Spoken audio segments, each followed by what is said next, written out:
जैसे हमने देखा है अभी तक, जो फर्स्ट सेशन में देखा था हम लोग ने कि ये किताब में हम लोग देखते हैं एक बहुत दुख भरी पैटर्न जो हम लोग देखते हैं बार बार होता है कि इज़राइल के बच्चे लोग यहोशुआ के बाद दे फेल इनटू डिसोबीडियंस। उन लोग परमेश्वर के वचन के विरुद्ध उन लोग अ, ज्यादातर के उन लोग ने कुछ काम किया।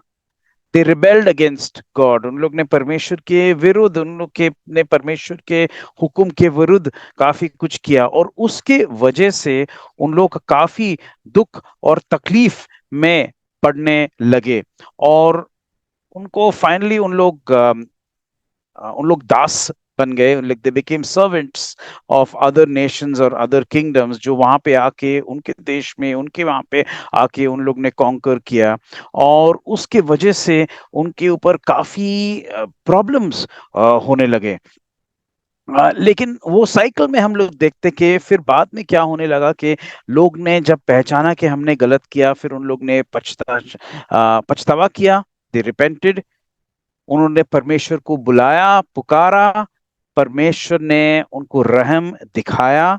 गॉड एक्सप्रेस्ड हिज लव, और परमेश्वर ने एक छुटकारा देने वाला को भेजा वहां पे। और फिर उनको छुटकारा मिला। फिर उनको शांति हुआ काफी साल के लिए। लेकिन दोबारा उन लोग वापस वही साइकिल ऑफ रॉन्ग डूइंग्स और गलत चीजों में, परमेश्वर के वचन को तोड़ना, इस साइकिल में उन लोग जाने लगे। हम लोग क्या देख रहे थे कि हम लोग इसलिए नहीं देख रहे हैं ताकि हम लोग इजराइल के ऊपर हम लोग कोई दोष लगाए, लेकिन हम लोग देख रहे हैं क्योंकि हम लोग हिस्ट्री से सीखना चाहते हैं। पौलुस ने खुद कहा पहले कुरिन्थियंस 10 में, और हम लोग पहले वचन से छठे वचन से हम लोग अगर देखेंगे, तो पौलुस खुद कहता है कि जो हुआ हमारे पिताओं के साथ, वो हमारे लिए हुआ है, ताकि हम सीखे उससे, और वो सीखने से हम लोग भी वही गलती ना करें। उन लोग ने जो चीज सही किया वो हम लोग रिपीट करें, और जो उन लोग ने गलती किया वो गलती को हम लोग रिपीट ना करें। पॉलस ने एक्सप्लेन किया कि देखो, ये इंपॉर्टेंट है हम लोग को जानना, ये सीखना सिर्फ हिस्टोरिकली इंपॉर्टेंट नहीं है, लेकिन एक सिद्धांत के रूप से, as a principle, as a doctrine, एक एक पैटर्न ऑफ लाइफ के तौर से ये सीखना बहुत जरूरी है। और इस किताब में हम लोग देखते हैं कि बार बार जो लोग पवित्र आत्मा पे डिपेंडेंट थे, पवित्र आत्मा ने उनको सामर्थ्य दिया, and he gave them victory, he gave them prosperity. परमेश्वर ने उनको अलग अलग रूप से आशीष दिया, क्योंकि वो पवित्र आत्मा पे डिपेंडेंट थे। तो जजेस का जो बुक है, न्यायाधीश का जो किताब है, हम लोग देखते हैं कि यही पैटर्न से ये स्टार्ट होता है। आज हम लोग देखने वाले हैं पार्ट 2 इसका, जिसमें पार्ट 2 ऑफ द सीरीज, लेकिन जज नंबर 1 हम लोग देखने वाले हैं। लेकिन इसके लिए हम लोग को थोड़ा दोबारा बैकग्राउंड देखना जरूरी है कि कौन से बैकग्राउंड में, कौन कौन से परिस्थिति में ये न्यायाधीश आया वहां पे, ये जज आया वहां पे, और किस परिस्थिति में उसने ऑपरेट किया, और उसका इफेक्टिवनेस क्या क्या था और कैसा था। ये समझना जरूरी है कि हम लोग समझे कि क्या हुआ था प्रॉब्लम्स उसके पहले। तो हम लोग ने देखा जो लास्ट टाइम के स्टडी में कि हम लोग देखते हैं, ये यही बुक में, इन जजेस चैप्टर 2 वर्स 23 में हम लोग देखते हैं, 2:23 में हम लोग देखते हैं कि यहोवा ने उन्हें जातियों को का एक आत्र के ने निकाला, नहीं निकाला। Okay, the Lord left the Nations. परमेश्वर ने उन जातियों को नहीं निकाला। क्यों? क्योंकि इसराइल के लोग ने एक्चुअली कुछ किया ही नहीं उन लोग को निकालने के लिए। एंड देखिए, जो होता है हम लोग और परमेश्वर के बीच में, वो होता है भागीदारी। There is a partnership. और यही चीज हम लोग देखते हैं इसराइल के समय से और आज के दिन भी। हमारे जिंदगी में जो हो रहा है वो परमेश्वर के साथ एक भागीदारी है, और इसराइल के साथ जो हो रहा था वो एक भागीदारी था परमेश्वर के साथ। परमेश्वर ने देखा कि परमेश्वर ने उनको बोला, उनको इसराइल के लोगों को, कि उन जाति के लोग को तुम निकाल दो यहां से, क्योंकि उन लोग रहेंगे यहाँ पे तो पाप बढ़ने वाला है। तुम हटा दो उनको यहाँ से। लेकिन इसराइल के लोग ने उनको नहीं हटाया। और परमेश्वर ने कहा कि तुम नहीं हटा रहे हो, ठीक है, मैं भी कुछ नहीं करूंगा इस डायरेक्शन में। हम लोग देखते हैं कि इसराइल के लोग ने क्या किया। जजेस न्यायाधीश 2 और 13 में लिखा है कि दे फॉरसुक द लॉर्ड, वे यहोवा को त्याग करके बाल देवताओं और अश्तोरेत देवियों का उपासना करने लगे। तो हम लोग देख रहे हैं कि ये जो बैकग्राउंड है, ये जो सिचुएशन जो वहां पे उस समय जो जो चल रहा था कि इसराइल के लोग परमेश्वर के खिलाफ जा रहे थे, परमेश्वर के सिस्टम के ऑपोजिट जा रहे थे। परमेश्वर ने उनको कहा था कि देखो, इन द 10 कमांडमेंट्स, जब परमेश्वर ने 10 अध्याय, 10 आज्ञाएं उनको दिया था, परमेश्वर ने कहा कि देखो, याद रखो कि मैं एकमात्र परमेश्वर हूँ, I am the one God. मैं तुमको मिस्र देश से बाहर लेके आया हूँ। तुम्हारे पास कोई भी देवता नहीं होगा मेरे सामने, मेरे मुख के सामने। तुम उनको देखोगे भी नहीं, तुम उनका नाम भी नहीं लोगे। और यहाँ पे हम लोग देख रहे हैं कि इसराइल के लोग ने अलग अलग देवताओं का पूजा करने लगे। बहुत दुख की बात हम लोग ने देखा। लास्ट टाइम हम लोग ने देखा कि परमेश्वर ने फाइनली इस किताब में हम लोग देखते 15 जजेस, क्योंकि ये साइकिल चलता रहा कि इसराइल के लोग ने गलती किया, पाप किया, फिर उन लोग दास बन गए अलग राष्ट्र के। फिर उन लोग ने परमेश्वर को बुलाया, परमेश्वर ने फिर एक न्यायाधीश को भेजा। और ये 15 बार हम लोग ये साइकिल देख रहे हैं। और फाइनली शमूएल जो फाइनल जज था, उसके बाद हम लोग देखते परमेश्वर ने राजा दिया इसराइल को, जो राजा शाऊल था, पहला राजा इसराइल का। तो ये पैटर्न हम लोग बार बार देख रहे हैं कि ये हो रहा था। और हम लोग इस पूरे पैटर्न को हम लोग 5 थीम्स, 5 मेजर थीम्स या 5 आइटम्स या 5 टॉपिक्स पे हम लोग लेके आ सकते हैं, जिस जिससे हम लोग देख सकते हैं कि इजराइल का पाप या इजराइल के ने जो गलत क्या किया। लेकिन देखिए, मैं दोबारा कह रहा हूं आपको, हम लोग ये नहीं स्टडी कर रहे ताकि हम लोग इजराइल के पाप को हम लोग बार बार घोषित करें या हाईलाइट करें। हम लोग देख रहे हैं ताकि हम लोग हिस्ट्री से सीखें। हम लोग देख रहे ताकि हम लोग खुद के जिंदगी में जो हो रहा है, हमारे जिंदगी में, हमारे परिवार में, हमारी सोसाइटी में, हमारे चर्चेस में, बॉडी ऑफ क्राइस्ट में, ताकि हम लोग वही चीज रिपीट ना करें। या अगर ये देख रहे, ये पैटर्न अगर हो रहा है, हम वॉचमैन की तरह, पहरेदार की तरह हम लोग खड़े होके बोले कि देखो ये हो रहा है, बंद करो। ये जरूरी है हमारी जिंदगी में, और इसलिए हम लोग ये स्टडी ले रहे हैं ताकि वी कैन टेक एक्शन। हम लोग कुछ एक्शन लेके कुछ बदलाव लेके आ सकते हैं हमारी जिंदगी में, हमारी सोसाइटी में, हमारे चर्चेस में, हमारे पूरे एनवायरनमेंट में जहां पे परमेश्वर ने हमको रखा है। तो पहला जो गलती हम लोग देखते हैं जो इसराइल ने किया, और वो था डर, फियर।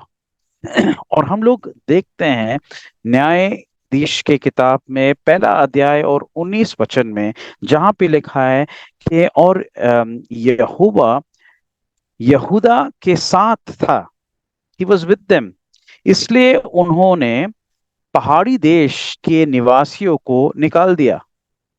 देखिए, सुनिए बहुत केयरफुली। परंतु तराई के निवासियों के पास लोहे के रथ थे, इसलिए वह उन्हें न निकाल सका। तो हम लोग क्या देख रहे हैं कि पहाड़ के ऊपर जो लोग थे उनके ऊपर उन्होंने जीत पाई, लेकिन तराई के लोग, उनके पास लोहे का रथ था, तो उन्होंने उनके ऊपर जीत नहीं पा सके। क्या बात है? क्या उन्होंने, इजराइल ने अपने सामर्थ्य से विजय पाई क्या? Did they win on their own strength? No. हमें पता है कि नहीं, परमेश्वर उनके साथ थे। परमेश्वर उनको मिस्र देश से बाहर लेके आए, इजराइल के सामर्थ्य से नहीं, परमेश्वर के सामर्थ्य से। परमेश्वर ने लाल समुद्र के पार उनको लेके गए, इजराइल के सामर्थ्य से नहीं, लेकिन परमेश्वर के सामर्थ्य से। और बार बार हम लोग यही देखते हैं। तो अब क्या बात हुआ, क्यों उन लोग डर गए और तराई के लोग को निकाल नहीं पाए? क्योंकि उनका जो उनका जो जो हम लोग कहेंगे, they no no longer dependent on God, उन लोग परमेश्वर पे डिपेंडेंट नहीं थे, लेकिन अपने सामर्थ्य पे।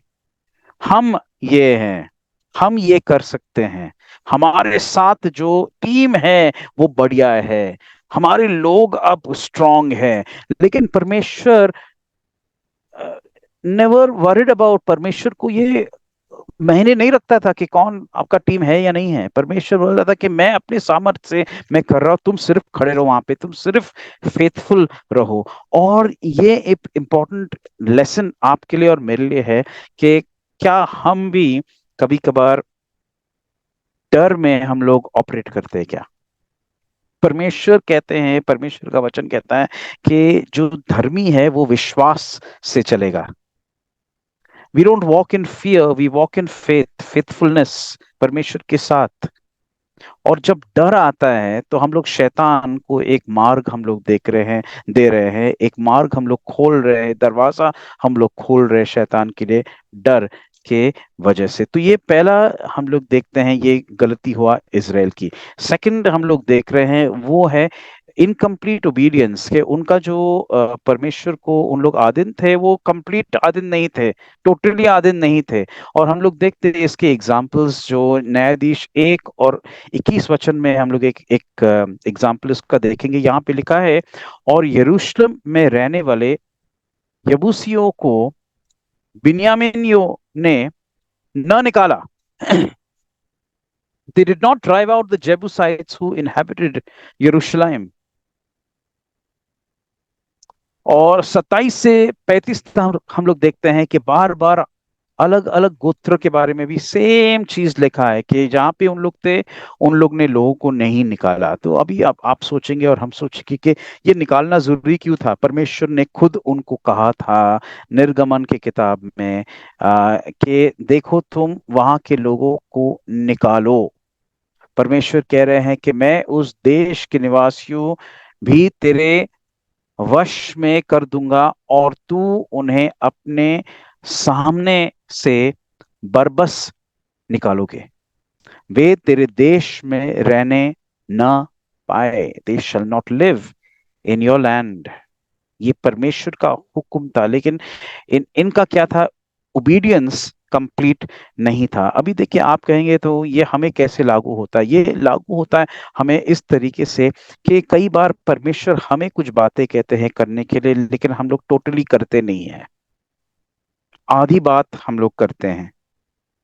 75% ओबीडियंस हम लोग करते हैं। इसराइल के लोगों ने क्या किया? परमेश्वर ने कहा कि इनको हटाओ, इनका कोई स्थान नहीं है आपके सोसाइटी में और आपके साथ। लेकिन इसराइल के लोग ने कहा कि नहीं नहीं, हम लोग रहेंगे साथ में, हम लोग साथ में कुछ करेंगे। तो उन लोग का भागीदारी जो था, उनका पार्टनरशिप जो था, गलत पार्टनरशिप था। और कभी कभार क्रिस्ती जिंदगी में यही बात हो जाती है कि हमारे पार्टनरशिप्स, हमारे फ्रेंड्स, हमारे बिजनेस पार्टनर्स, हमारे रिलेशनशिप्स, हम लोग जिसके साथ उठते बैठते हैं, जो भी कर रहे हैं, कभी कभार हम लोग गलत लोगों के साथ करते हैं। और परमेश्वर कह रहे हैं कि उनका इन्फ्लुएंस नहीं लाना है आपकी जिंदगी में, इसलिए आप उनको हटा दो आपके एक्टिव लाइफ में से। लेकिन हम लोग कहते हैं नहीं नहीं चलेगा, it's okay, it's all right. लेकिन इट्स ऑल राइट के चक्कर में हम लोग का ओबीडियंस कंप्लीट नहीं होता है, और हम लोग मिक्स कर लेते हैं चीजों को।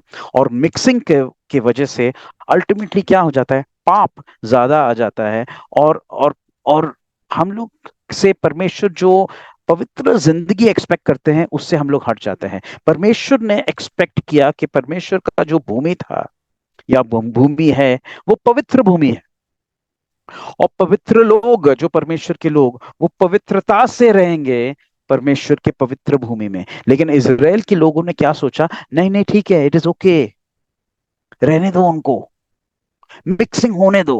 और मिक्सिंग के वजह से हमारी जिंदगी में बहुत प्रॉब्लम्स आ जाती है, शैतान आ जाता है। और शैतान जब आ जाता है, शैतान कोई जेंटलमैन नहीं है जो आके चुपचाप बैठेगा। शैतान को जब हम लोग एक मार्ग देंगे, जब हम लोग एक दरवाजा खोलेंगे उसके लिए, वो जरूर आके सिर्फ तबाही लेके आएगा। और वही हो रहा था इसराइल के लोग की जिंदगी में, और अनफॉर्चुनेटली आज के दिन वो हो रहा है चर्च में।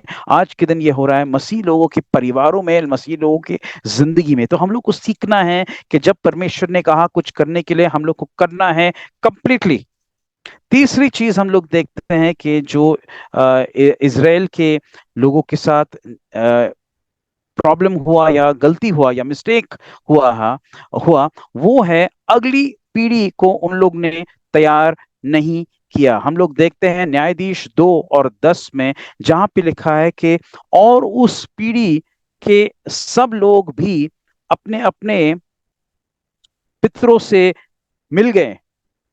और तब उसके बाद जो दूसरी पीढ़ी हुई, उसके लोग ना तो यहोवा को जानते थे, और न उस काम को जो उसने इज़राइल के लिए किया था।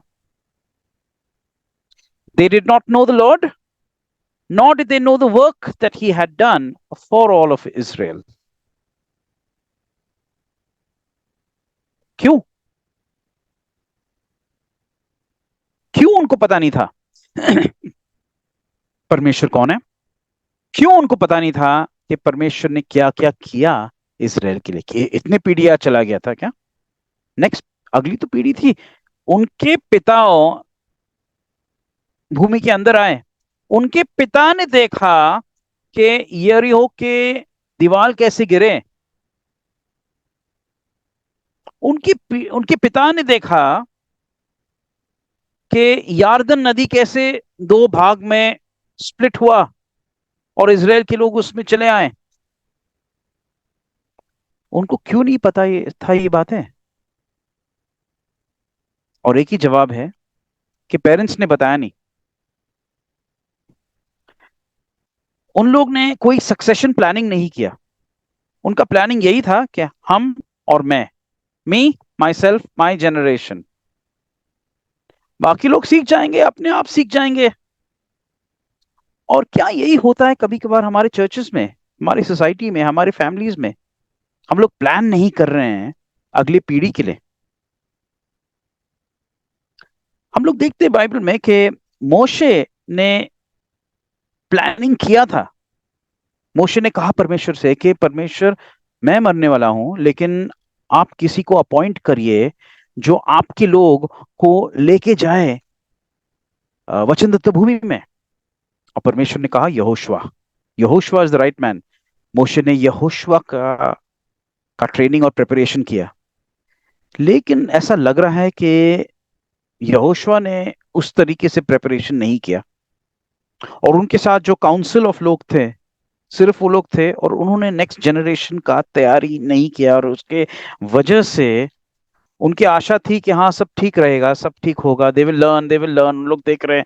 लेकिन जब तक हम लोग एक कॉन्शियस एफर्ट नहीं लेंगे लोगों का तैयारी करने की, नेक्स्ट जनरेशन का तैयारी करने की, हम लोग अगर सोचेंगे कि हम ही सब कुछ करेंगे, तो ये गलत है। क्योंकि नेक्स्ट पीढ़ी तैयार नहीं होगा और उन लोग गलत फाउंडेशन पे रहेंगे, और कुछ आगे बढ़ नहीं पाएगा परमेश्वर का काम। और जो भी हम लोग ने किया वो सिर्फ डिस्ट्रॉय हो जाएगा, क्योंकि हम लोग ने प्लानिंग और प्रिपरेशन नहीं किया अगली पीढ़ी के लिए, अगले जनरेशन के लिए। और ये बड़ा प्रॉब्लम था इसराइल का कि उन लोग ने ये प्लानिंग नहीं किया था।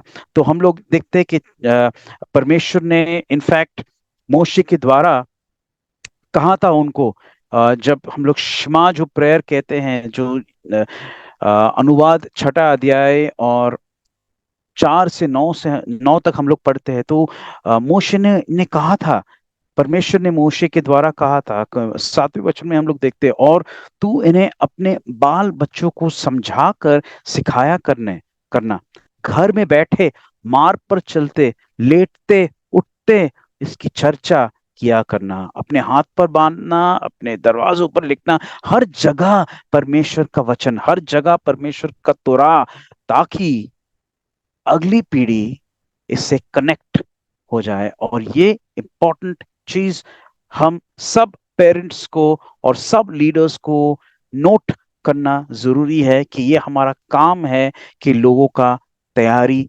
करना, सिर्फ खुद करना नहीं, लेकिन लोगों का तैयारी करना ताकि नेक्स्ट जनरेशन प्रिपेयर हो जाए। और आज के जज जो हम लोग देखने वाले हैं, ओथनील, हम लोग देखेंगे कि उसका भी तैयारी किसी ने किया था, और इसलिए वो एक न्यायाधीश बना इजराइल में। इसलिए मैं इतना बैकग्राउंड आपको दे रहा हूं, क्योंकि किसी ने इसका तैयारी किया था। लेकिन largely as a nation maximum लोगों ने तैयारी नहीं किया, और उसकी वजह से मेजॉरिटी ऑफ सोसाइटी उस समय परमेश्वर से चले गए थे, दूर चले गए थे।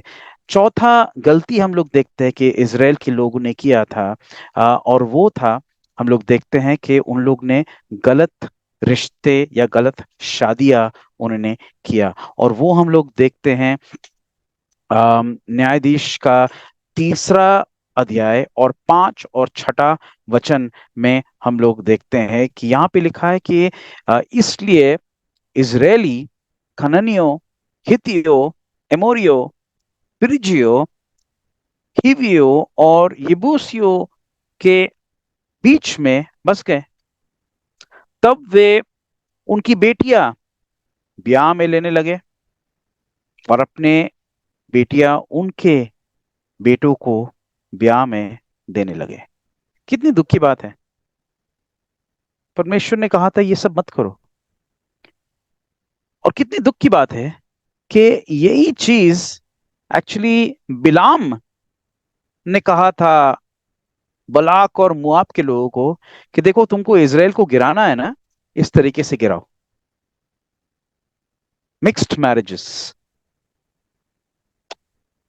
ऐसा करो, उनको खींच लो रिलेशनशिप्स में। रिलेशनशिप्स में खींचोगे, उन लोग परमेश्वर के तोरा से हट जाएंगे, गलत चीजें करेंगे, मूर्ति पूजा करना चालू करेंगे। और यही चीज उन लोग ने देखा कि हुआ था उनके फादर्स और ग्रैंडफादर्स के साथ, लेकिन उन लोग ने अभी तक सीखा नहीं। दुख की बात। पौलुस हमें यही चीज कहता है दूसरे कुरिन्थियन चैप्टर 6 छठा अध्याय और 14 वचन में। वो कहता है कि देखो, अविश्वासियों के साथ असमान जुए में ना जूतो। Don't be yoked together with unbelievers.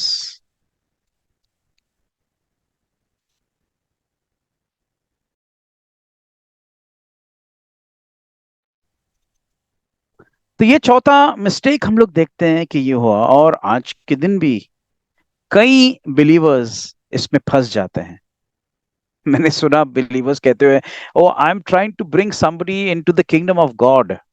ये एक बहुत नोबल एक्सप्लेनेशन है कि मैं अविश्वासी के साथ शादी कर रहा हूं ताकि मैं उनको परमेश्वर के राज्य में लेके आओ। और कई बार हो जाता है कि हमारे लोग वो राज्य में चले जाते हैं।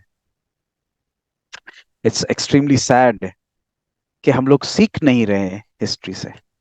हम लोग को ब्लेम करना बहुत इजी है इसराइल पे, लेकिन क्या हम लोग कुछ सीखे? क्या क्या हम लोग कोई बेहतर है क्या इससे?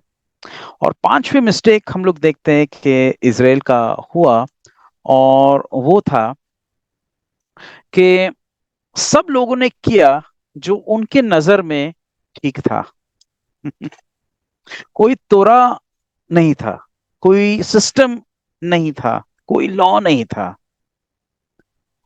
मेरे दिल में जो ठीक है मैं वो ही करूंगा, मेरे दिल को ये ठीक लगता है तो मैं कर रहा हूं, मेरे दिल को ये ठीक नहीं लगता है तो मैं नहीं कर रहा हूं। और आज के दिन भी हम लोग देखते हैं काफी बिलीवर्स का यही एक्सप्लेनेशन है। आप पूछेंगे कोई बात ना, ये बाइबल से दिखाओ। अरे पास्टर साहब, ब्रदर, सिस्टर, मेरे दिल को ये ठीक लग रहा है, it gives peace to my heart. मैंने प्रेयर किया और मुझे शांति लग रहा है। और बाइबल से आप पूछेंगे कि बाइबल से आप एक्सप्लेन करिए, कोई जवाब नहीं है। क्यों? जो हमें ठीक लग रहा है हम वही कर रहे हैं। और अनफॉर्चुनेटली इजराइल का यही सिचुएशन था। तो ये बैकग्राउंड है फर्स्ट जज का, कि ये बार बार ये हो रहा था, बार बार इस तरीके से ये सब हो रहा था।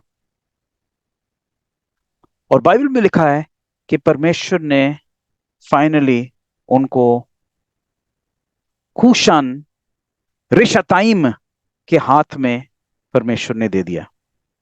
ये था राजा का नाम जो इजराइल के ऊपर राज करने लगा उस समय।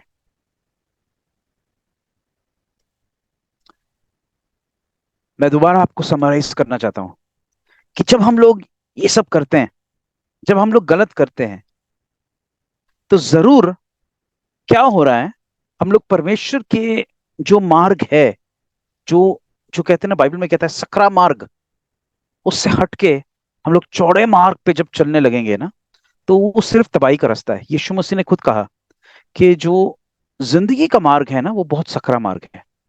It's a very thin and narrow road. लेकिन जो चौड़ा रास्ता है ना, वो तबाही का रास्ता है। The broad road leads to destruction. और जब हमारे जिंदगी कोलैप्स होता है, जब डिप्रेशन आता है, जब डेट आता है, जब सिकनेस आता है, हमें देखना है कि क्या हमने कोई मार्ग खोला है क्या। क्योंकि परमेश्वर नहीं चाहते ये सब हमारी जिंदगी में। परमेश्वर हमें आशीष देने की आशा रखता है। He wants to bless us. लेकिन कई बार हम खुद परमेश्वर के मार्ग से चले जाते हैं और ये सब चीजों को हम लोग खोल देते हैं अपनी जिंदगी में। हम लोग एक शैतान के ट्रैप पे हम लोग गिर जाते हैं, और इजराइल के साथ वही हुआ। और इसलिए परमेश्वर ने उनको कुशम रेशताइम के हाथ में परमेश्वर ने दिया। अगर आप देख रहे हैं अपनी स्क्रीन पे, तो देखिए, मैं आपको क्यों दिखा रहा हूं ये, ताकि आप समझे कि कहाँ के लोग थे जिन्होंने आके इजराइल के ऊपर राज करने लगे उस समय। आप देख रहे हैं अगर स्क्रीन पे, तो यहाँ पे सीरिया का, नॉर्दर्न सीरिया, टर्की, इराक, ये पूरा जो एरिया है, इसको कहते हैं, some Bibles call it Mesopotamia. कोई कोई बाइबल्स में इसको लिखा गया है Mesopotamia. Cushan Rishathaim, he was the king of that area, जिसको कहते हैं Aram Naharaim in the Hebrew Bible. और इंग्लिश, कोई कोई कोई इंग्लिश बाइबल्स में यही नाम है, कोई कोई इंग्लिश बाइबल्स में लिखा है मेसोपोटामिया। ओके, तो ये एरिया है। तो नोट करिए प्लीज, क्योंकि ये इंपॉर्टेंट है, क्योंकि हम लोग आज के दिन से हम लोग कंपेयर करने वाले हैं। टर्की, कुछ हिस्सा टर्की का आप देख रहे हैं यहां पे, कुछ हिस्सा सीरिया का आप देख रहे हैं यहां पे, कुछ एरिया इराक का आप देख रहे हैं यहां पे, बॉर्डरिंग टू ईरान, ये पूरा एरिया था। और वो एरिया के लोग ने इसराइल के ऊपर आके कब्जा किया, इसराइल को उन्होंने दासी बनाया।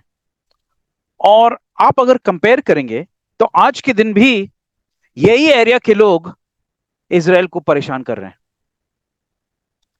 तो हम लोग जो देख रहे हैं, डेफिनेटली हिस्ट्री देख रहे हैं, लेकिन हम लोग देख रहे हैं कि वही एरिया के लोग आज के दिन भी इसराइल के लोग को परेशान कर रहे हैं। देखिए, वो कम्युनिटीज नहीं है आज जो उस समय थे, लेकिन वो आत्मा वही है जो उस समय था और आज के दिन है। और बाइबल में लिखा गया है, न्यायाधीश तीसरा अध्याय और 8वें वचन में, कि परमेश्वर ने उनको, उनके हाथ में उनको दे दिया, कुशन रिशताइम के हाथ में जो राजा था, और उन्होंने इजराइल के ऊपर राज्य किया 8 साल के लिए। और 8 साल के बाद जब परमेश्वर के लोग इतने परेशान हो गए, परमेश्वर के लोग ने चिल्लाया और पुकारा और कहा कि परमेश्वर हमें बचाइए इन लोग से। और फिर बाइबल में लिखा है कि परमेश्वर ने इजराइल के पहले न्यायाधीश को वहां पे खड़ा कर दिया, जिसका नाम था ओथ नेल। ओथनेल। देखिए, आप उसके नाम को अगर आप देखेंगे, अंत में एल नाम है। एल मीनिंग गॉड, परमेश्वर का नाम था उसके नाम में। ये इज़राइल का पहला न्यायाधीश था। हम लोग देखेंगे इसका नाम का मतलब क्या है। What did his name mean? Othniel का नाम का मतलब है परमेश्वर का सिंह का सामर्थ। परमेश्वर के सिंह का सामर्थ। The lion, in English I say it, the lion strength of God. Lion strength of God मतलब परमेश्वर के सिंह का सामर्थ था उसका नाम। ओथनियल था यहूदा के गोत्र का, यहूदा के वंश का था। और हम लोग देखेंगे पहले इतिहास 27 अध्याय और 15 वचन में कि ओथनियल के जो पीढ़ी थे, his generations many many years later, वो दावीद के के सेना में उन लोग थे। सो ओथनियल जो स्ट्रॉन्ग मैन, फाइटिंग मैन था, उनके जनरेशंस ने भी वही किया। मतलब ओथनियल ने क्या किया? ओथनियल ने अपने पीढ़ियों का तैयारी किया। ही प्रिपेयर्ड द नेक्स्ट जनरेशन। जो हम लोग ने देखा अभी तक कि इजराइल के लोग ने फेल किया उसमें, लेकिन ओथनियल ने failure, Othniel was not a failure in that. उसने अपने लोगों को, उसने अपने बच्चों को, अपने ग्रैंड चिल्ड्रन को, नेक्स्ट जनरेशन को प्रिपेयर किया। और दावीद के सेना में भी उनके वंश के लोग वहां पे थे। सो हम लोग क्या देखा, अभी तक हम लोग ने क्या देखा? अगर आप अनम्यूट करके बोलना चाहते हैं तो प्लीज करिए। ओथनियल के नाम का मतलब क्या है? कोई कहेगा?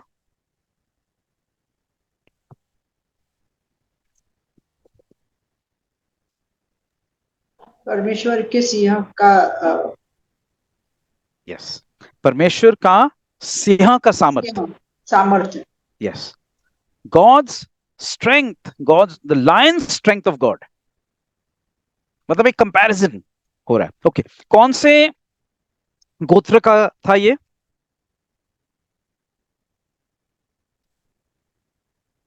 Anyone's there? कोई है?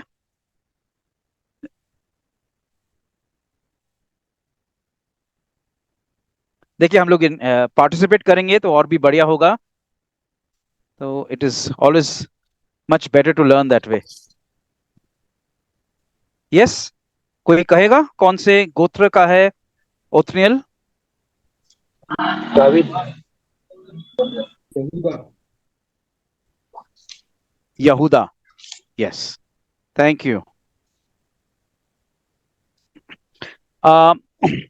बाइबल में लिखा गया है कि ओथनियल जो है वो कालेव का भांजा था। He was his nephew. Caleb के का जो यंगर ब्रदर, छोटा भाई, उसका बेटा था ये। तो हम लोग देखते हैं कि वो कौन से परिवार से आया है? कालेव के परिवार से। अब मैं आपको पूछना चाहता हूं, कोई मुझे बताएगा क्या कि कालेव का क्या खासियत था? जब आप कालेव का नाम सुनते हैं तो आपके मन में क्या आ जाता है? स्पाइस। तो परमेश्वर के साथ चलने वाला था। यस, ओके, स्पाई, परमेश्वर के साथ चलने वाला। और कोई कुछ कहेगा? प्रतिज्ञा के देश से मतलब पॉजिटिव मैसेज लाने में एक वन ऑफ द वो था यहोशू के साथ, यहोशू और परफेक्ट, कालेब। Okay, wonderful. तो हम लोग देखते कि देखिए, ये एक परिवार में से था जो परमेश्वर के साथ कनेक्टेड था। ये परिवार, कालेब और उसका परिवार, परमेश्वर के साथ कनेक्टेड था। और ओथनियल भी यही फैमिली से आता है। तो मुझे एक मैसेज आ जाता है इसमें से कि कालेब ने सही चीज किया।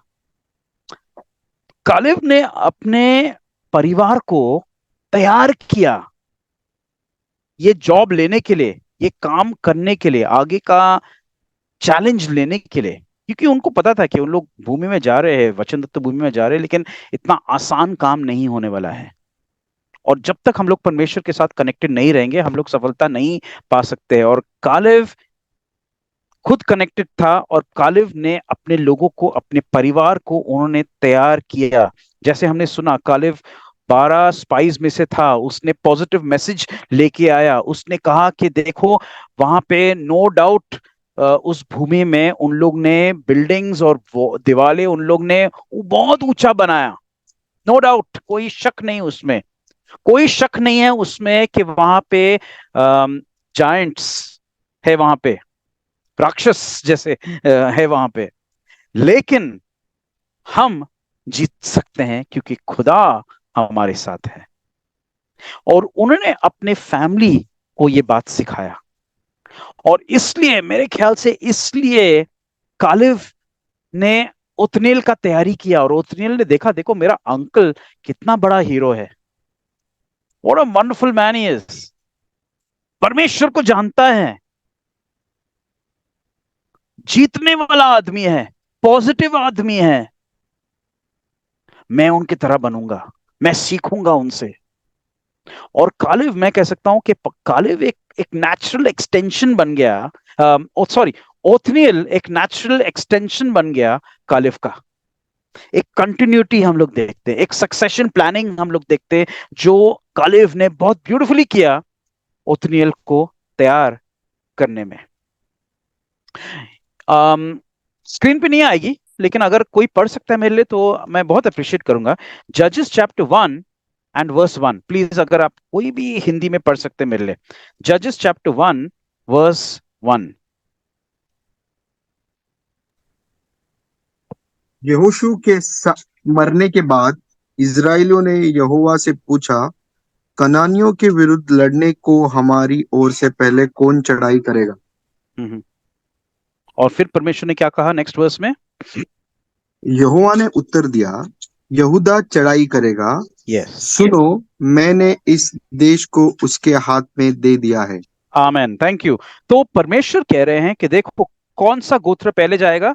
यहूदा का गोत्र पहले जाएगा। और यहूदा के गोत्र से कालिव था, और फिर हम लोग देखते ओथनियल भी आता है। तो जब हम लोग आगे पढ़ेंगे ना यही चैप्टर में, क्योंकि हम स्टडी कर रहे हैं जजेस की, तो हम लोग देखते हैं कि जो एरिया में उन लोग ने जाके झगड़ा करने लगे, यहूदा का जो एरिया था, मतलब यरूशलेम, और वो यहूदा का एरिया जो हम लोग कहते हैं, if you had a map I would have shown you, लेकिन आप खुद से देखेंगे अगर कोई मैप पे, यरूशलेम और सदर्न एरियाज, वो सब एरियाज एक्चुअली थे जहां पे राक्षस थे। राक्षस मींस जायंट्स थे। आई एम नॉट सेइंग मतलब मॉन्स्टर्स, मॉन्स्टर्स नहीं थे, लेकिन जायंट्स थे। बहुत बहुत बड़े कद बिल्ट लोग थे, जो इजराइल के लोग के सामने मतलब बहुत ही बड़े थे उन लोग। और यहूदा का रिस्पॉन्सिबिलिटी था कि ऐसे लोगों के साथ जाके झगड़ा करो। और कालिव ने लिया वो चैलेंज, और कालिव जीतने लगा वहां पे। और एक समय आता है, हम लोग देखते हैं 11वें वचन में, इन इन जजेस चैप्टर 1 verse 11, अगर आप इसको भी आप पढ़ सकते हैं, तो यहाँ पे लिखा है कि कालिव ने एक चुनौती दिया इजराइल के लोगों को कि देखो हम लोग को जाके इसको हराना है, इस जगह को जिसका नाम थे दिवीर, जहां पे जायंट्स थे। और जो भी इस चैलेंज को लेके कॉन्कर करेगा, मैं अपने बेटी उसको दे दूंगा एज अ वाइफ। अभी कौन कालिफ का सन इन लॉ नहीं बनना चाहता है? He is a hero of Israel, कोई भी उसका दामाद बनना चाहता है। लेकिन एक आदमी ने वो चुनौती लिया, और वो था ओथनियल। ओथनियल ने यह चैलेंज लिया। उसने जाके वहां के जायंट्स को उसने हराया, देबीर के एरिया को उसने हराया। और फिर वो गया कालिब के पास, और और उसने कहा कि देखो मैं जीत गया। और कालिब ने कहा, यस, मैं अपने बेटी को आपको दे रहा हूं एज योर वाइफ। सो वो बन गया इजराइल, सॉरी, कालिब का दामाद भी वो बन गया वहां पे। तो एक चीज हम लोग देखते हैं ओथनिल के बारे में, कि उसने जायंट्स से उसने फियर नहीं किया, उसको डर नहीं लगा जायंट्स से। हम लोग ने पहले क्या देखा कि इजराइल का प्रॉब्लम क्या था? उन लोग डर गए, लोहे का रथ के लोग के सामने उन लोग डर गए। लेकिन ओथनियल ऐसा आदमी था जो डरा हुआ नहीं था। उसने जाके कहा कि जो चुनौती है, जो चैलेंज है, वो मैं ले लूंगा और मैं जीत लूंगा, क्योंकि परमेश्वर मेरे साथ है। देखिए, आप डिफरेंस देखिए, एक ही सोसाइटी में मैक्सिमम लोग डरे हुए थे, एक आदमी ने कहा मैं डरता नहीं हूं, मैं जीतूंगा। क्यों? क्योंकि परमेश्वर मेरे साथ है। That was the difference. और उसने जीता उनके सामने। He was a man of war, लेकिन वो एक आदमी था जो परमेश्वर पे डिपेंडेंट था। ही वॉकड इन फेथ, वो विश्वास से चल रहा था, डर से वो नहीं चल रहा था, वो विश्वास से चल रहा था, क्योंकि ये परमेश्वर का योजना था इज़राइल के लिए, और उसने किया ठीक से। ओत्नील से हम लोग एक शैडो हम लोग देखते हैं, एक परछाई हम लोग देखते हैं, और वो है यीशु मसीह का। और वो मैं आपको दिखाना चाहता हूं, क्योंकि हम लोग कुछ कुछ बातें अगर हम लोग कंपेयर करेंगे उतनेल के बारे में और यीशु मसीह से, तो हम लोग देखेंगे कि बहुत सिमिलैरिटीज है, बहुत सी चीजें मैच हो रहे हैं। और यहाँ पे हम लोग देखते हैं कि यीशु मसीह जो पूरे बाइबल के हीरो है, in fact he is the word of God. यीशु मसीह खुद परमेश्वर के वचन है, खुद परमेश्वर के कलाम है जो मनुष्य बन गए। और जजेस की किताब में हम लोग बार बार एक चीज देखेंगे, प्रभु यीशु मसीह। और ओत्नियल में हम लोग देखते हैं प्रभु यीशु मसीह। मैं आपको दिखाना चाहता हूं कुछ कुछ पॉइंट्स जिसमें हम लोग देखेंगे प्रभु यीशु मसीह को। पहली चीज हम लोग देखते हैं कि कौन से गोत्र। ओत्नियल यहूदा के गोत्र में से था। यीशु मसीह कौन से गोत्र में से था या है? कोई कहेगा? यहूदा। यहूदा। यहूदा, एग्जैक्टली, थैंक यू। सेम गोत्र, ओत्नियल का गोत्र और यीशु मसीह का गोत्र सेम, यहूदा। फिर हम लोग देखते हैं उसका नाम, ओत्नियल का नाम है, क्या नाम है? परमेश्वर का सिंह का सामर्थ, the lord's strength of a lion, the lion strength of God. यीशु मसीह को प्रकाशित वाक्य 5:5 में किस तरीके से उनका इंट्रोडक्शन किया गया? The lion of the tribe of Judah, यहूदा का सिंह। आप अगर मेरे साथ सहमत है तो प्लीज आप अनम्यूट करके आमीन बोलिए। आमेन। आमेन। आमेन। तो आमेन, आमेन। ओत्नियल का नाम सिंह के साथ कनेक्टेड है, यीशु मसीह यहूदा का सिंह है। फिर हम लोग देखते हैं कि ओत्नियल का जो मैंडेट था, या वो जो कर रहा था, वो था जायंट्स के साथ लड़ना। He was fighting with the giants. यीशु मसीह ने क्या किया? यीशु मसीह ने जायंट्स को हरा दिया। यीशुआ डिफीटेड द जायंट्स, शैतान को उन्होंने हरा दिया। जो हम लोग कहते हैं ना, खुलम खुला क्रूस पे उन्होंने उनको हरा दिया। तो एक सिमिलैरिटी हम लोग देख रहे हैं। फिर हम लोग देखते हैं ओत्नियल इजराइल का न्यायाधीश बना, ही बिकेम अ जज ऑफ इजराइल। हम लोग देखते हैं कि यीशु मसीह फाइनली जब आएंगे, when he comes the second time, he will come as a judge, न्यायाधीश करके आने वाले हैं। बराबर है कि नहीं? आमीन। कोई आमीन नहीं कह रहा है? आमेन। आमेन। आमेन। ओत्नियल इजराइल का टीचर था। यीशु मसीह was the rabbi and is our rabbi, आज हमारे रबाई, हमारे टीचर। आमेन। आमेन। आमीन। ओत्नियल इजराइल का छुटकारा बन गया। ही बिकेम द डिलीवरर या सेवियर इजराइल के लिए, उस समय के लिए। यीशु मसीह इजराइल के डिलीवरर हैं and saviour of the whole world. आमीन। ओत्नियल के बाद 40 साल था शांति या शलोम। यीशु मसीह ने लाइफ टाइम शलोम हम लोग के लिए लेके आए, जिन्होंने उन पे विश्वास किया। Amen. आमीन। तो हम लोग देखते हैं कि ओथनियल में, और ये आप देखेंगे, ये सिमिलैरिटीज देखना जरूरी है हर जज में। जब हम लोग स्टडी कर रहे हैं, हर जज की स्टडी हम लोग जब करेंगे, तो यीशु मसीह का रूप वहां पे देखना जरूरी है, क्योंकि वहां पे है, शायद छिपा हुआ है, लेकिन हमें ढूंढना है। हमें ये जूल्स, परमेश्वर के जूल्स को हम लोग को ढूंढना है। हम लोग कुछ बात देख के, ओथनियल के बारे में दोबारा देख के, हम लोग अब इसको एंड करेंगे इस स्टडी को। और ये बहुत ब्यूटीफुल पोर्शन है जो हम लोग देखने वाले हैं ओथनियल के बारे में। अब हम लोग देखेंगे जजेस चैप्टर 3 तीसरा अध्याय और 9 वचन। और यहाँ पे लिखा है कि When the children of Israel cried out to the Lord, जब इजराइल के लोग परमेश्वर के पास रोने लगे, परमेश्वर ने उनको छुटकारा भेजा। ओथनियल केनास का बेटा, कालेव का भांजा, ओके, हिज यंग ब्रदर सन, परमेश्वर ने उनको भेजा। लेकिन क्या हुआ उसके बाद, और वो हम लोग देखते हैं 10वें वचन में।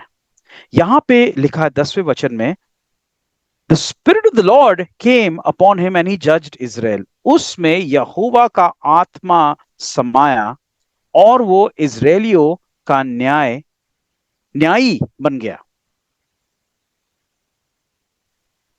तो क्या देख रहे हैं हम लोग? परमेश्वर का आत्मा ओथनियल के ऊपर आया, परमेश्वर का आत्मा उस पे समा गया। The Spirit of the Lord came upon him. परमेश्वर का आत्मा आया उसके ऊपर, समा गया उसके ऊपर एक काम करने के लिए। इसको कहते हैं हम लोग anointing. The anointing, the unction came upon ओथनियल, क्योंकि परमेश्वर ने उसको एक काम दिया।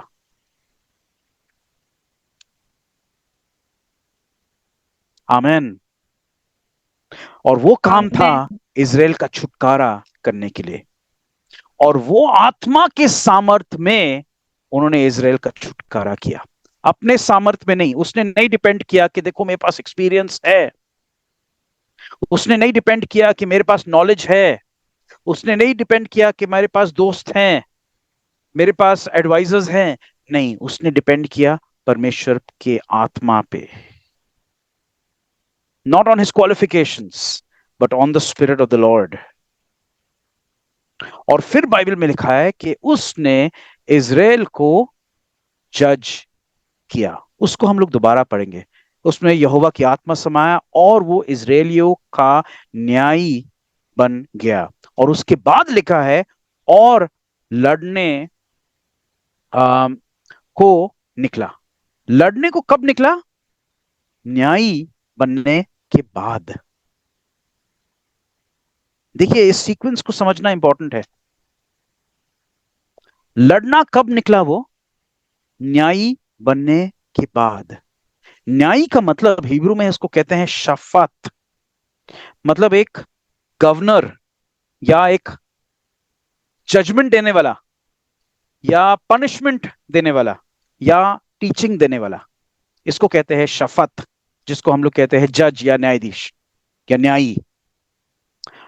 और इससे हम लोग एक चीज देखते हैं कि ओथनियल तब तक नहीं गया झगड़ने के लिए जब तक उसने पहले इजराइल का न्याय नहीं किया। He first judged the house of Israel and after that he went to war. पहले उसने इजराइल को जज किया, न्याय किया, और उसके बाद वो झगड़ा करने लगा शत्रु के साथ।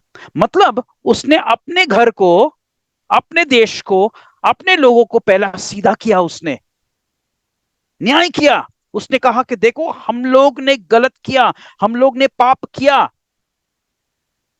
सुधारो अपने आप को परमेश्वर के साथ ठीक करो अपने रिश्ता को, और रिश्ता ठीक करने के बाद फिर हम लोग जाके शत्रु के साथ लड़ सकते हैं। नहीं तो हम लोग जाएंगे लड़ने के लिए और हम लोग चौपट हो जाएंगे, हम लोग अपने मुंह पे गिर जाएंगे।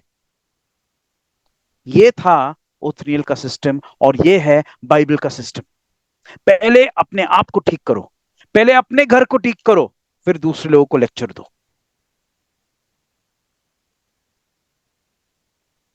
पहले हम अपने आप को ठीक करें, पहले हम अपने फैमिली को ठीक करें, पहले हम अपने सोसाइटी को ठीक करें, पहले हम अपने चर्च को ठीक करें, और फिर हम लोग बाहर जाएं। कई बार हम लोग, I call this a witch hunt, हम लोग जाते हैं ढूंढने के लिए कि क्या हो रहा है, शैतान का काम, लेकिन पहले अपने आप को ठीक करो। और जब तक हमारा घर ठीक नहीं है और हम लोग झगड़ा करने निकले, तो हम लोग एक वीक फुटिंग पे जा रहे हैं। लेकिन ओथनिएल ने क्या किया, बाइबल में लिखा है कि पहले उसने इजराइल का न्याय किया और फिर उसके बाद वो गया युद्ध पे, और जब वो गया युद्ध पे, परमेश्वर ने उसको जीत दिया। क्यों? क्योंकि उसने पहले अपने फाउंडेशन को स्थिर किया, अपने फाउंडेशन को Amen. ठीक किया, और वो करना बहुत जरूरी है। आमीन। और फिर Amen. परमेश्वर ने उनको जीत दिया। देखिए, इंपॉर्टेंट चीज समझना जरूरी है कि उसने जो किया वो किया क्योंकि पवित्र आत्मा आया उसके ऊपर और उसने सही चीज किया। He followed the law of God, the system of God. पवित्र आत्मा था उसके ऊपर टू गाइड हिम। पवित्र आत्मा के बिना हम कुछ नहीं कर सकते हैं। पवित्र आत्मा के बिना हम आगे चल नहीं सकते, हम कुछ नहीं कर सकते। लेकिन परमेश्वर के नियम के बाहर जब हम लोग जाएंगे, हम लोग बिल्कुल चौपट हो जाएंगे। तो ये इंपॉर्टेंट चीज है, ये सिद्धांत समझना इंपॉर्टेंट है, जो ओथनिएल ने एकदम बराबर से किया, और फिर वो डिलीवरर, जज बना इजराइल का। तो हम लोग क्या सीख रहे हैं इसमें? एक चीज हम लोग सीख रहे हैं, जो मैं आपको दोबारा याद दिलाना चाहता हूं, कि जो एरिया से उनको तकलीफ हो रहा था, जो रीजन से उन लोग इजराइल के लोगों को तकलीफ हो रहा था, वो आज के दिन भी वही रीजन के लोग इजराइल को तकलीफ दे रहे हैं। आत्मा वही है, और अंत के दिनों में यीशु मसीह के आने के पहले भी यही रीजन के लोग इजराइल को तकलीफ देने वाले हैं। दूसरी चीज हम लोग देखते हैं कि ओथनिएल ने पवित्र आत्मा पे वो डिपेंडेंट था। तीसरा हम लोग देखते हैं कि पहले उसने अपने घर को, अपने देश को सुधारा, और चौथा हम लोग देखते हैं फिर वो जब गया झगड़ा करने के लिए, पवित्र आत्मा ने उसको जीत दिया। Not by might, not by power, but by my spirit says the Lord. ना शक्ति से नहीं, बल से नहीं, लेकिन मेरी आत्मा के द्वारा। जकरिया 4 और 6 अध्याय में जो लिखा है वो यही होता है। जब हम लोग आत्मा पे डिपेंडेंट है तो पवित्र आत्मा हमें जीत देता है। हमारे सामर्थ्य से नहीं, हमारी शक्ति से नहीं, हमारे कुछ नहीं, लेकिन उनकी आत्मा के द्वारा। और आज के दिन भी बिलीवर के जिंदगी में यही चुनौती है। चारों तरफ अंधकार है, चारों तरफ गलत चीजें हो रहे हैं, मिस्टेक्स हो रहे हैं, पाप हो रहे हैं, शायद हमारे परिवार में, शायद हमारे चर्चेस में, अलग अलग जगह में। हम शांत नहीं बैठ सकते हैं, हम डिप्लोमेटिक नहीं बन सकते हैं। अगर हम लोग डिप्लोमेटिक बन गए तो हमारा कोई काम नहीं है परमेश्वर के राज्य में। परमेश्वर चाहते हैं कि हम झगड़ा करने निकले मनुष्य से नहीं, आत्मा से। लेकिन वो ही कर सकते हैं जो पवित्र आत्मा पे डिपेंडेंट है, जैसे ओथनिएल था। तो पहले जज से हम लोग देखते हैं कि वो यीशु मसीह का रूप था, एक तौर से यीशु मसीह का पैटर्न हम लोग देखते हैं यहाँ पे, और पवित्र आत्मा के सामर्थ्य से उन्होंने किया। थैंक यू सुनने के लिए सबको। शबात शलोम। आई होप कि ये ब्लेसिंग था। आई होप पवित्र आत्मा आप सबसे गाइड बात करे और हमें, हम सबको और भी सिखाई गहराई में कि हम लोग को कैसे करना है और कैसे हम लोग सीख के परमेश्वर की ज्योति हम लोग कैसे इस दुनिया में लेके आए, ताकि इस दुनिया को हम लोग फिक्स करें पवित्र आत्मा के सामने। Thank you.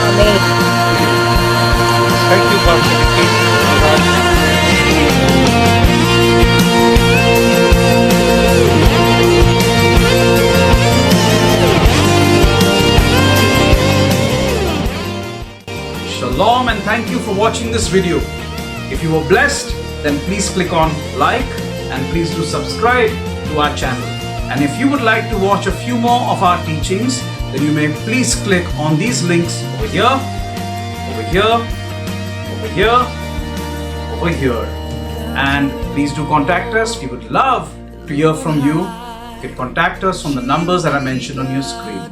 Thank you and shalom. May God bless you.